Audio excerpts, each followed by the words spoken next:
రైతే లేని రాజ్యమే లేదు. రైతు కష్టపడితే మనం 5,000 నోట్లో పోతున్నాయి.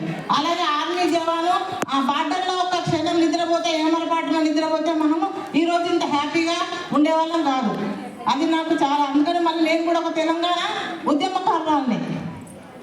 Good morning, good morning, good morning, good morning. ఒక తెలంగాణ ఉద్యమకారురాలని. తెలంగాణ వచ్చిన తర్వాత నా పని నేను చేసుకుంటూ పోయినాను. నాకు మా దేవేందర్ సార్, స్వరూప మేడం ఈ యొక్క వెస్టేజ్ గురించి నాకు తెలపడం జరిగింది. నేను మా ఇంటికి ఆ సార్ వాళ్ళు పాలకు వచ్చేది. ఆ పాల పరిచయాన్ని నన్ను ఈరోజు స్టేజ్ మీద నిలబడి మాట్లాడే విధంగా చేసింది. నేను ఇప్పుడు స్టార్ డైరెక్టర్ లెవెల్లో ఉన్నాను. కారు కూడా అచీవ్మెంట్ అయిపోయిందండి, మొన్న 3వ నెలలో అయిపోయింది. థ్యాంక్